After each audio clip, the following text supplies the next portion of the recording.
The following story is the real-life events that led to the death of my brother. I understand that there are multiple views on the disease of addiction, but please keep all your negative comments to yourself because this is really hard for me to share.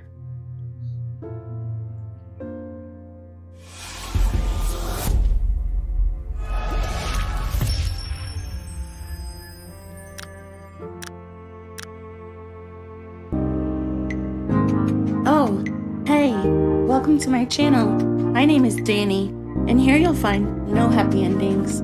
Prince Charming turns out to be Prince Harming, and the pretty princess, well, she's in need of an exorcist. Fairy tales turned scary tales, where we dive into the dark side and learn about real true crime and real life horror. We all have light and dark inside of us, but what truly matters is which part we choose to act on. So let the light outshine the darkness.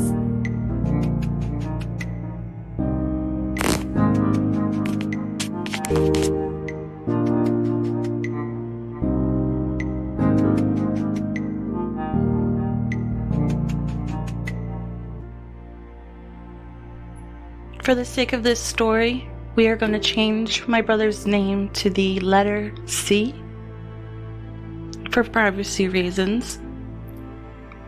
And the story starts in the summer of 2018.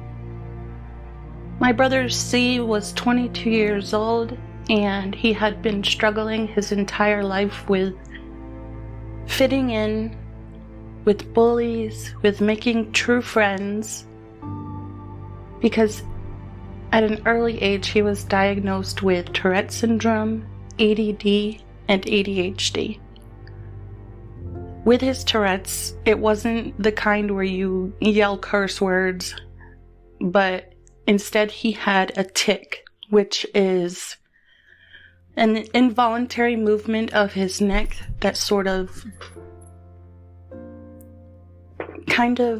it was an erratic movement that he couldn't control. His neck would almost twitch, and because of that, he was made fun of his whole life.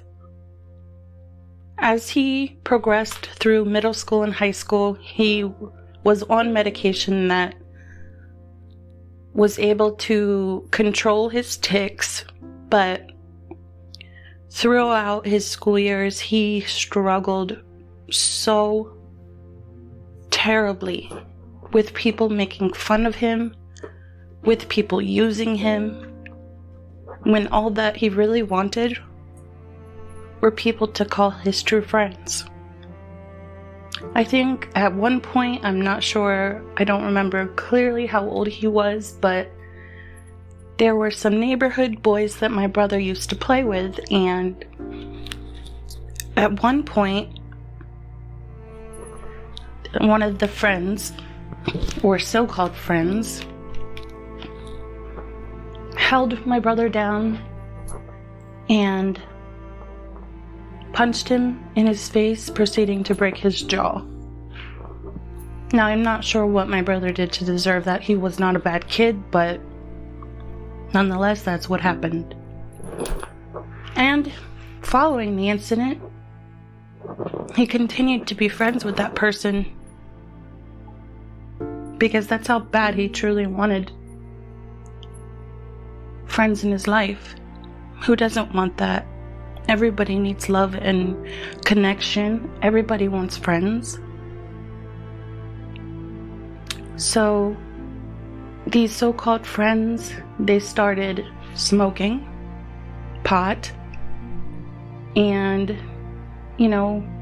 as a teenager, you may or may not experiment with smoking, but my brother did, and it slowly evolved into experimenting with opiates,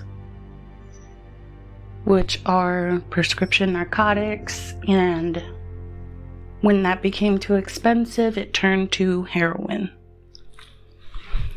Now, I know what you're going to say, or what you might be thinking. He was a druggie. I'm asking you to put your stigmas aside and to really think about the situation in a different way. Here's a kid who struggled his entire life, who never felt like he fit in, who always felt like he was a bother because he had medical issues. He had behavioral issues, was always butting heads with me and my family, my siblings, my parents. Heroin for him provided him with the escape that he needed. It gave him what he thought was consistency, something that he never had. And it was something that his friends were doing, so he started to do it too. In the year of 2018, he decided that he wanted to change his life around, and he got a job in Florida, and he was at one point working 2 jobs, and he felt really, really good about himself. He was not under the influence of any substances, and he was just working. He had found a nice girl that he started dating, and he really didn't have... He had maybe one other so-called relationship, but up until that point, at the young age of, I would say around 19, is when he really had a stable girlfriend, and that only lasted for so long, but they remained friends. And at one point he relapsed, and my mother was able to get him into a rehab in Florida, and he stayed there for months, and he worked the program, the 12-step program of Narcotics Anonymous, and he made sober friends, and he attended therapy, and he was, really looking inwards at himself and trying to figure out what his issues were and how to fix them. And that's a really hard yet commendable thing for someone to do. And he was trying. In January of 2018, my sister, my older sister, so C was my younger brother, and we had an older sister, we'll call her A, who also struggled with similar issues, and I know for a fact she struggled with not feeling like she was enough and not feeling like she was accepted or loved for who she was. I mean, she was beautiful inside and out, but she always went for the wrong people.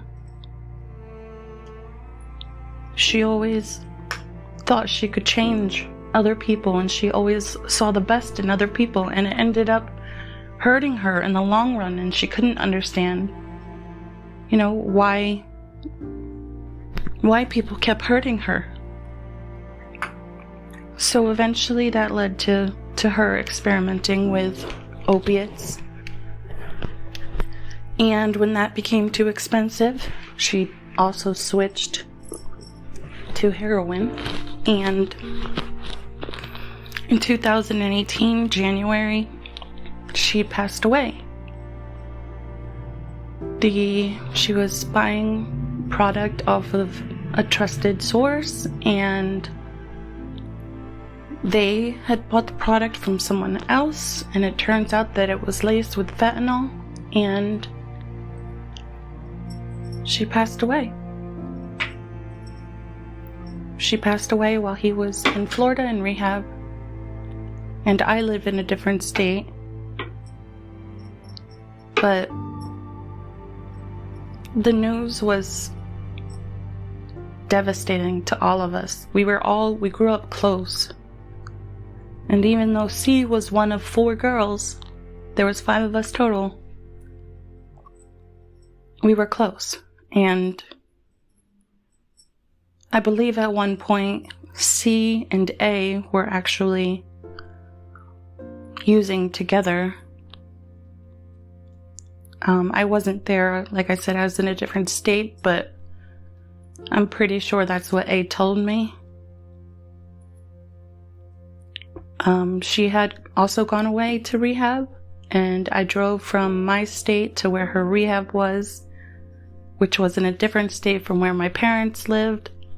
So I picked her up from there, and I drove her back to my parents, and she had gotten a job. She was sober. She was feeling better about herself. She had just got her license back, and she was working, but when she got her first paycheck,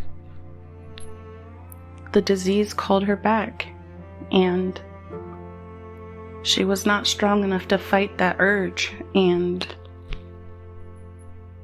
she did a little bit thinking that, she's just, it's one more time, and it turned out to be her last time. And I got the phone call. My brother came home from Florida to be at the funeral, so did I, so did my other siblings, and we laid her to rest. And losing a sibling, I can tell you, because A was my other half, it's literally like a part of you dies too, and you don't know how to grieve. You're in denial, you're heartbroken, you're lost, and all you can do is put one foot in front of the other. But I know that C felt it, I felt it, my parents, everybody was a mess after that. And my brother went back to Florida, back to rehab, because that was the safest place for him to be. And then in October, my brother was getting anxious and decided that he wanted to come home for a little bit.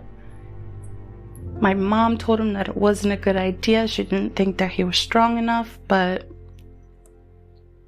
he had asked his father, or had talked to his father on the phone, and let me just tell you a little bit about his father. His father struggled with mental health and I believe had bipolar disorder. He had been in a relationship with his wife, and at one point the relationship went sour and she had packed up and left. She left him, and he had lost his job, and he didn't have a place to go. He was struggling. He may have been living on the streets, I'm not sure, but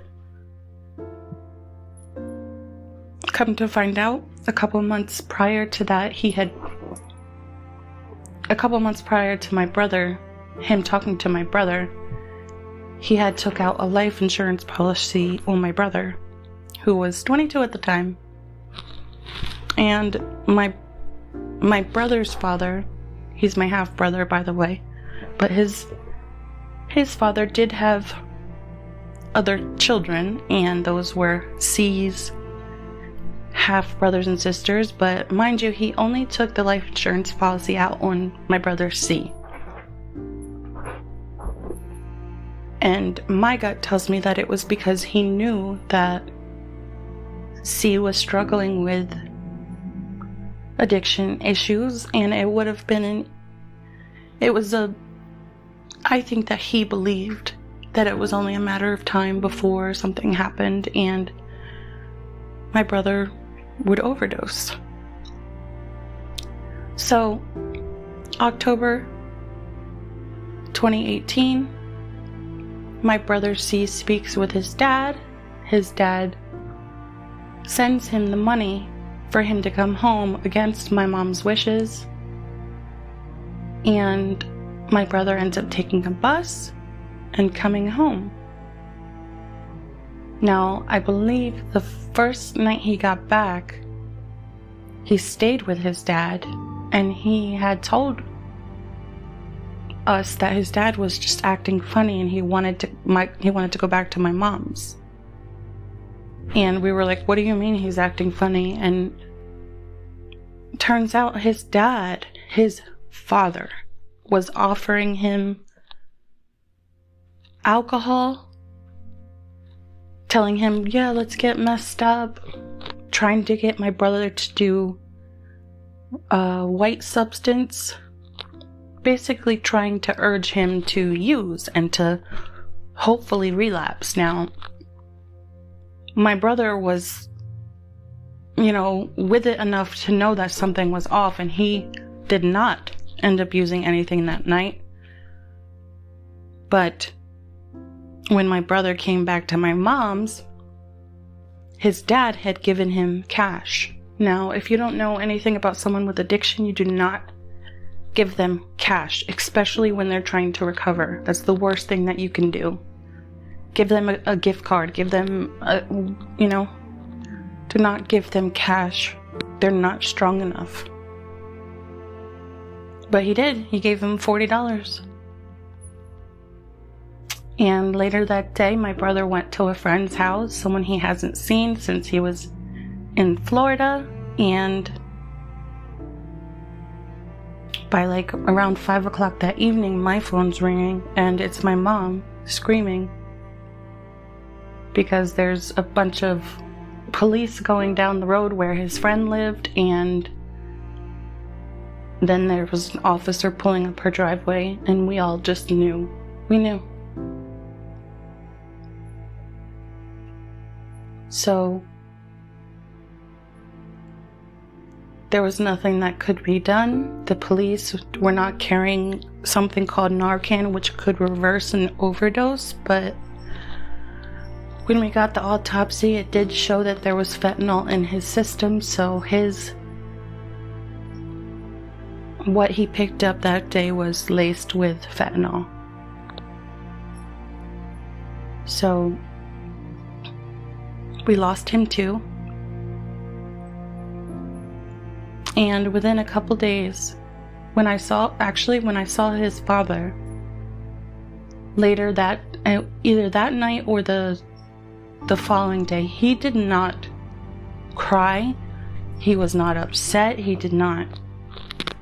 He was walking around with pep in his step. It felt like he was excited and, all over the place, and I could not put my finger on it. But come to find out, he had tried to cash in that life insurance policy because he was going to use the money to win back his wife and to get his life back in order. He basically used my brother as a way to try to win his family back, which, by the way, did not work in his favor, because my father's ex-wife was concerned. She had concerns, and she had spoke with my mom and had the same suspicions, and her reasoning for having suspicions is because prior to my brother's death, my brother's father was calling her saying, we're going to get a big house and a farm, and we're going to be happy. I promise you, everything's going to be good soon. And he was just saying all kinds of crazy stuff. On Facebook, I want to say maybe a month or two before my brother passed away, he posted something along the lines of, is it attempted murder if you give someone money and they overdose? Something along those lines, something weird. And when my mom went back to find the post, it had been deleted. That phone that he had gotten rid of it. He didn't have the same phone. He didn't even have a Facebook account anymore. And turns out he did not get to cash out on that policy because he didn't have it long enough. So basically, if our suspicions are right, it was all for nothing. And now, unrelated to my brother's death, his dad has been in and out of jail because he's homeless and gotten himself in a big mess, and it was all for nothing.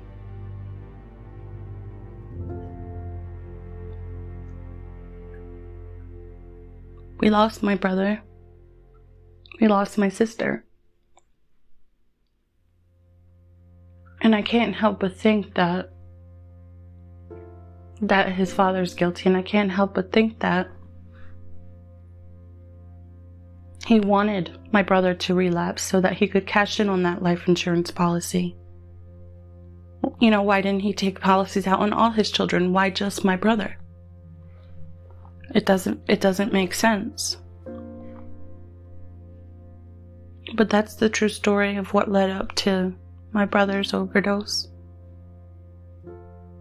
And I just wanted to share it with you guys because if you know somebody, if you have a family member that's struggling with addiction and you're at your wit's end with them, don't give up on them.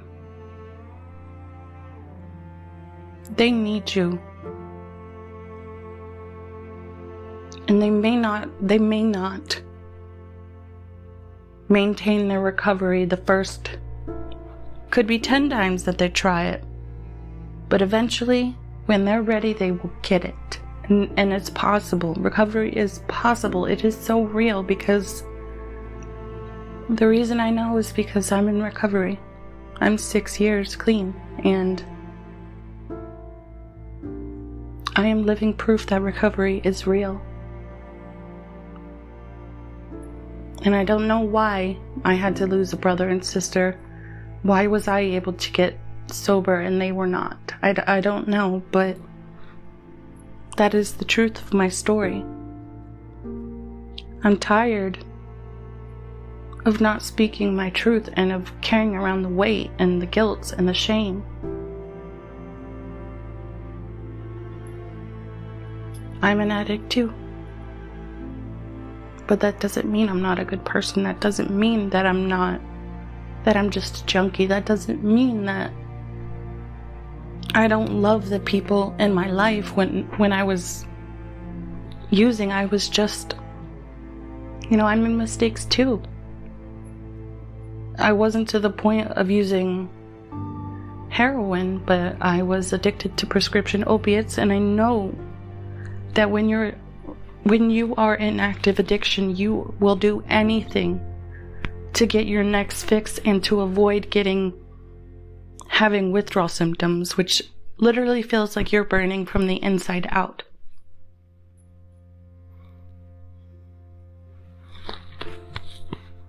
Thank you for all of you who took the time to listen to this story. Please, don't give up on your loved ones. You don't want to be at the front row of the funeral home saying your last goodbyes to your brother or sister or family member or friend. I know what it feels like to lose someone you love, and I don't wish that on you guys.